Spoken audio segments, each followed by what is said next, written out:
সুপ্রিয় দর্শক, স্বাগত জানাচ্ছি। সাম্প্রতিক রাশিয়া সফরে বাংলাদেশ সেনাবাহিনীর প্রধান জেনারেল ওয়াকারুজ্জামান পরিদর্শন করেছেন বিশ্বের অন্যতম অস্ত্র প্রস্তুতকারী প্রতিষ্ঠান কালাশনিকভ কনসার্ন। সেখানে তিনি AK-15 assault rifle, RPL-7 light machine gun সহ আরও কিছু অত্যাধুনিক অস্ত্রের টেস্ট ফায়ার করেন। AK-15 এমন একটি আধুনিক অ্যাসল্ট রাইফেল যার ফায়ার রেট, নির্ভরযোগ্যতা ও স্থায়িত্ব অনেক বেশি এবং উন্নত। অন্যদিকে RPL-7 মেশিন গানটি 5.5 কেজির হালকা ওজনের হয়। এটি জঙ্গল বা যুদ্ধ বা মোবাইল অপারেশনের জন্য খুবই উপযুক্ত। এই মেশিন গানে পিকাটিনি রেল থাকায় রাতের বেলায়ও নাইট ভিশন ও অপটিক্যাল সাইট ব্যবহার করাও সম্ভব, যা বর্তমানে ব্যবহৃত PKM বা RPD মেশিন গানে অনুপস্থিত। বাংলাদেশ সেনাবাহিনীর প্রচলিত অস্ত্রসমূহের একটি বড় অংশ এখনো পুরনো প্রযুক্তির উপর নির্ভরশীল, যা আধুনিক যুদ্ধক্ষেত্রে টিকে থাকার জন্য অনেকাংশেই অপর্যাপ্ত। উদাহরণস্বরূপ PKM এবং RPD ধরনের লাইট মেশিন গানগুলো এখনো বহুল ব্যবহৃত হলেও এগুলোর ডিজাইন 1950 এবং 1960-এর দশকের। এই মেশিন গানগুলোর ওজন প্রায় 7.5 কেজি থেকে 9 কেজি পর্যন্ত, যা দীর্ঘ সময় কাঁধে বহন করে পাহাড়ি বা জঙ্গল ভিত্তিক অঞ্চলে টহল দেয়া বা মুভমেন্ট করাকে অত্যন্ত কঠিন করে তোলে। বিশেষ করে স্পেশাল অপারেশন বা গেরিলা যুদ্ধের মতো পরিস্থিতিতে এই ভারী অস্ত্র ব্যবহারে গতিশীলতা ব্যাহত হয়, যার ফলে অপারেশনের সাফল্য ঝুঁকিতে পড়ে। এর পাশাপাশি এসব অস্ত্রে নাইট ভিশন ও থার্মাল অপটিক্যাল সাইট সংযুক্ত করার সুবিধা নেই, ফলে রাতের অভিযান বা কম আলোয় পরিচালিত মিশনগুলোর সময় সেনা সদস্যদের কার্যকারিতা হ্রাস পায়। বর্তমান সময়ের যুদ্ধ শুধু দিনের আলোয় সীমাবদ্ধ নয়, রাতের বেলায় ঘন কুয়াশায় বা ঘন জঙ্গলে পরিচালিত অভিযানেই আধুনিক সেনাবাহিনীর প্রকৃত দক্ষতা যাচাই হয়। কিন্তু বাংলাদেশ সেনাবাহিনীর এই পুরনো অস্ত্রগুলোতে আধুনিক অ্যাটাচমেন্ট যুক্ত করার অবকাঠামো না থাকায় আধুনিক যুদ্ধে প্রয়োজনীয় প্রযুক্তিগত সুবিধা থেকে তারা বঞ্চিত থাকে।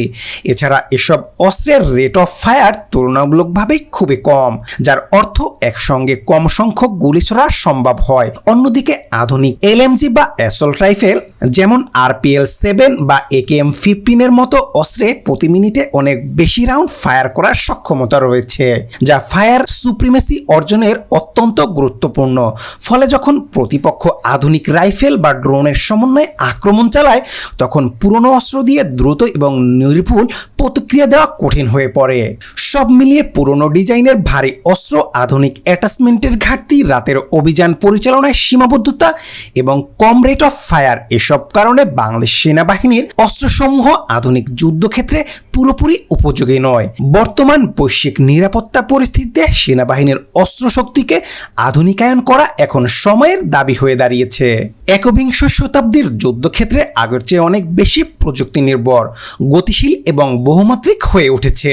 শুধু সৈন্য সংখ্যা বা ভারী অস্ত্র দিয়ে এখনকার যুদ্ধে জেতা যায় না। প্রয়োজন প্রযুক্তি সমৃদ্ধ, তথ্য নির্ভর এবং দ্রুত প্রতিক্রিয়াশীল বাহিনী গঠন। বাংলাদেশের ভৌগোলিক বৈচিত্র্য, প্রাকৃতিক দুর্যোগ এবং সীমান্ত চ্যালেঞ্জ বিবেচনা রেখে সেনাবাহিনীকে আরো কার্যকর ও আধুনিক করে গড়ে তুলতে হবে। প্রথমেই দরকার হবে দ্রুতগতির হালকা অস্ত্রের ব্যবহার, যেমন মডুলার অ্যাসল্ট রাইফেল, কম ওজনের LMG এবং পিস্তল, যা শহর বা পাহাড়ি এলাকায় মোবাইল অপারেশনের জন্য আদর্শ। এই হালকা অস্ত্রের পাশাপাশি দরকার উন্নত প্রযুক্তি নির্ভর সরঞ্জাম, স্মার্ট ড্রোন প্রযুক্তি, যা রিকনেন্স, নজরদারি এবং আক্রমণ সবকিছুতেই ব্যবহৃত হতে পারে, যা আজকের আধুনিক সেনাবাহিনীর একটি অপরিহার্য অংশ। বাংলাদেশ সেনাবাহিনীর বর্তমান কাঠামোতে এই ধরনের ড্রোনের ব্যবহার এখনো সীমিত, অথচ আন্তর্জাতিক মানের সেনাবাহিনী গঠনে এটি একটি বড় ঘাটতি। স্মার্ট ড্রোনের পাশাপাশি দরকার উন্নত সিগন্যাল ইন্টেলিজেন্স, যার মাধ্যমে শত্রুর কমিউনিকেশন আটকানো, ইলেকট্রনিক সিগন্যাল বিশ্লেষণ এবং সাইবার নিরাপত্তা নিশ্চিত করা যায়। আরেকটি বড় দুর্বলতা হচ্ছে আধুনিক যোগাযোগ ব্যবস্থা। সেনাবাহিনীর বিভিন্ন ইউনিটের মধ্যে দ্রুত এবং এনক্রিপ্টেড যোগাযোগের ব্যবস্থা ছাড়া কোনো যুদ্ধ বা অভিযান সফল হওয়া সম্ভব নয়। উন্নত রেডিও কমিউনিকেশন, স্যাটেলাইট লিঙ্ক এবং কমান্ড অ্যান্ড কন্ট্রোল সেন্টার গড়ে তোলা এখন সময়ের দাবি। তবে কেবল অস্ত্র এবং প্রযুক্তি যথেষ্ট নয়, প্রশিক্ষণ হচ্ছে সেই ফ্যাক্টর যা একটি বাহিনীকে দক্ষ করে তোলে। আধুনিক যুদ্ধ কৌশল এবং সিমুলেশন ট্রেনিং এর মাধ্যমে সেনা সদস্যদের মান উন্নয়ন করা খুবই জরুরি। এর পাশাপাশি যৌথ সামরিক মহড়া, যেখানে সেনাবাহিনী বিদেশি সেনাবাহিনীর সঙ্গে সম্মিলিতভাবে অনুশীলন করে, তা আন্তর্জাতিক অভিজ্ঞতা এবং প্রতিরক্ষা সক্ষমতাকে বৃদ্ধি করে। সামরিক গিয়ারের ক্ষেত্রেও বাংলাদেশ সেনাবাহিনীতে রয়েছে আপগ্রেডের প্রয়োজন। বর্তমানে যুদ্ধক্ষেত্রে নাইট ভিশন সিস্টেম ছাড়াও রাত্রিকালীন অভিযান কার্যত অসম্ভব। সেই সাথে প্রয়োজন ব্যালিস্টিক হেলমেট, যা শত্রুর ছোড়া বুলেট থেকে সেনাদের মাথা রক্ষা করতে পারে, এবং কমব্যাট বেস্ট, যেখানে অতিরিক্ত ম্যাগজিন, গ্রেনেড, মেডিকেল কিট সব প্রয়োজনীয় সরঞ্জাম বহন করা যায়। এসব গিয়ার সেনাবাহিনীর প্রাণ রক্ষা, যুদ্ধক্ষেত্রে টিকে থাকার জন্য অত্যন্ত গুরুত্বপূর্ণ। বাংলাদেশ সেনাবাহিনীকে সত্যিকার অর্থে আধুনিক ও শক্তিশালী করে তুলতে হলে বৈশ্বিক প্রতিরক্ষা সহযোগিতা বাড়াতে হবে। যেমন তুরস্ক, চীন, দক্ষিণ কোরিয়া ও ইউরোপের বিভিন্ন দেশের সঙ্গে প্রতিরক্ষা প্রযুক্তির হস্তান্তর, প্রশিক্ষণ, সহযোগিতা এবং যৌথ প্রকল্পে অংশগ্রহণের সুযোগ তৈরি করতে হবে।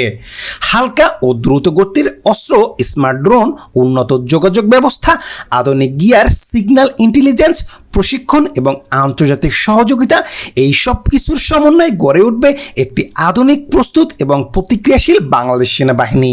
বাংলাদেশ সরকার 2024-25 অর্থ বছরের জন্য প্রতিরক্ষা খাতে মোট 42,360 কোটি টাকা, প্রায় 3.6 বিলিয়ন মার্কিন ডলার বরাদ্দ করেছে, যা আগের বছরের তুলনায় প্রায় 11% বেশি। তবে এই বাজেটের বড় একটি অংশ 38,790 কোটি টাকা ব্যয় হচ্ছে অপারেটিং খাতে, যেমন বেতন, রক্ষণাবেক্ষণ, লজিস্টিক ইত্যাদিতে, যার ফলে আধুনিকায়নের জন্য গুরুত্বপূর্ণ উন্নয়ন খাতে বরাদ্দ মাত্র 1,284 কোটি টাকা, যা অত্যন্ত সীমিত। আধুনিক যুদ্ধের জন্য প্রয়োজন অস্ত্র, প্রযুক্তি, প্রশিক্ষণ ব্যবস্থা গড়ে তুলতে এই উন্নয়ন বাজেট যথেষ্ট নয়, বিশেষ করে ফোর্স গোল 2030। ফোর্স গোল 2030-এর আওতায় সেনাবাহিনীকে একটি প্রযুক্তি নির্ভর, দ্রুত প্রতিক্রিয়াশীল ও দক্ষ বাহিনীতে রূপান্তরের লক্ষ্য পূরণের উন্নয়ন বাজেটের অংশ বাড়িয়ে মোট বাজেটের অন্তত 30% করা জরুরি।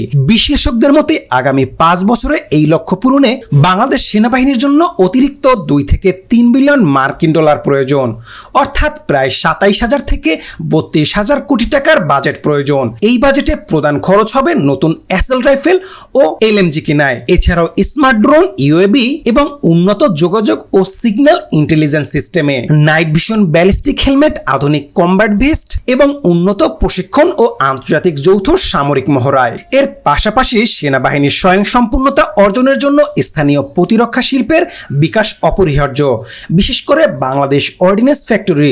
এর মাধ্যমে দেশীয় অস্ত্র ও গোলাবারুদ উৎপাদনের সক্ষমতা বাড়াতে হবে। একই সঙ্গে বিদেশি প্রতিরক্ষা ও অংশীদারীদের সঙ্গে যৌথ উদ্যোগে প্রযুক্তি হস্তান্তর নিশ্চিত করা এবং সেনা সদস্যদের আধুনিক প্রশিক্ষণ, উচ্চতর সামরিক শিক্ষার সুযোগ বাড়িয়ে একটি শক্তিশালী, আধুনিক ও আত্মনির্ভর বাংলাদেশ সেনাবাহিনী গড়ে তোলার লক্ষ্যে এগিয়ে যেতে হবে। দর্শক, আপনি কি মনে করেন বাংলাদেশ সেনাবাহিনীর জন্য বাজেট বাড়ানো দরকার কিনা?